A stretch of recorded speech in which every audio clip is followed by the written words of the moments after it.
Yeah, that was an awesome segue. Okay, I'm going to talk fast, so hold on to your horseshoes. I'm going to tell you a little bit about food fermentation. Why? Because fermented foods are fucking delicious. Fermented foods are very healthy. Fermented foods are safe and easy to make at home, and they are good for the planet. But in order to talk about fermented foods, first we have to talk about one thing, and that is bacteria. If you have a negative reaction to that photo, you are wrong. Those are lactobacillus, widely regarded as a healthy thing for our bodies. Plus, if you don't like bacteria, you hate yourself, because there are 100 trillion bacterial cells in the human body, only 10 trillion human cells. So we are 10 times more bacteria than we are human. Our microbiome, which is to say the collection of bacteria that live in our body, has definitely been identified as a very important part of the human ecosystem. So, what's the key part of this? If you start killing off a little part of that ecosystem, a bad bacteria or so you think, you fuck up the whole ecosystem. You do not want to do that. Put down the hand sanitizer. Don't kill 99.9% of all bacteria. Thank you. That guy was Sandor Katz, the father of modern fermentation. Yes, indeed. And he taught me a lot of stuff, like fermentation came before human beings. Humans have been fermenting food since before they could write. And everybody in the entire world has some kind of native ferment that they make. That is chicha frutiata from Peru.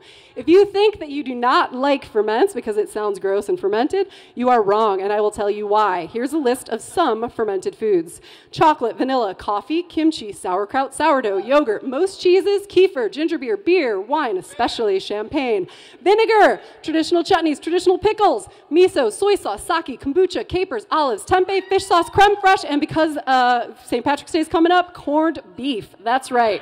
So I think that proves that ferments are delicious, but what you don't know is how healthful they are. All right, so just to start out with some stuff that we know for sure is true about ferments. They make foods more digestible. So like if you're going to eat a grain, it's coated in phytic acid. Fermentation breaks that down. You can't digest it anyway. It makes it bad for you.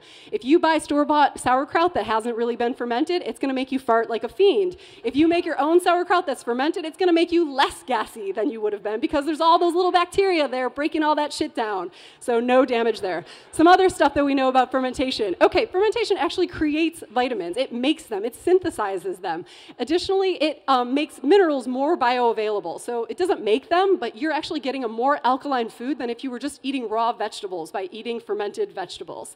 There's also a crazy study that was done that showed that fermentation actually removed pesticides from vegetables that had been pesticided in their growth. It is some crazy shit. So we can say, yeah, great for digestion, great for immune boosting, great for general health and well-being, but there's also some crazy specific things that have been discovered in just these fledgling days of discovering the science of microbiology related to fermented foods. One, sauerkraut, when fermented, has actually created compounds that are anti-carcinogenic, stop cancer cells. Crazy shit.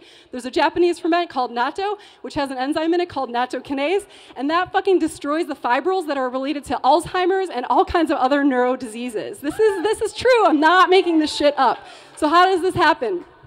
Bacteria are all around us. They're in the air, they're in the ground, they are on all the vegetables and everything else that grows in the earth, and they are what allow a head of cabbage to turn into a delicious jar of sauerkraut. That happens through anaerobic fermentation, but there's also aerobic fermentation where bacteria and yeasts are pulled from the air, and that makes delicious vinegar and delicious kombucha and all kinds of other wonderful things that everybody wants to eat.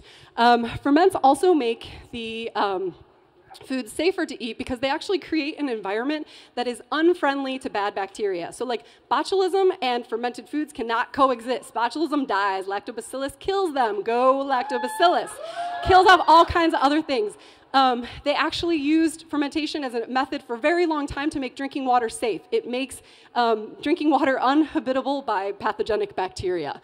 This is a culture. It's a kefir grain. Some ferments need cultures, some ferments don't need cultures. I personally love kefir, so I find it worth getting the kefir grains, and they are quite delicious. But generally speaking, you do not need anything special to ferment. This is the fermentation kitchen that I had for the first several years that I fermented. You need a bowl and a fucking jar. That's it. That's all you need. You really do not need a lot of stuff in order to do this. If you want to get started on your own ferments, you can make pickles. I'm not talking about canned pickles that are made with vinegar. These motherfuckers create their own vinegar. That is right. You submerge them. They're in their anaerobic environment. They all breed. They get happy. They thrive. And they create lactic acid, among other things, which is awesome. They taste delicious. If you are still not convinced about the awesomeness of ferments, allow me to tell you something else. Chefs, vegans, ketos, paleos, vegetarians, health nuts, foodies, all of these people dig fermentation. They're all into it, and they don't agree about anything else in the nutritional domain. So you should know that ferments are the shit. Thank you very much.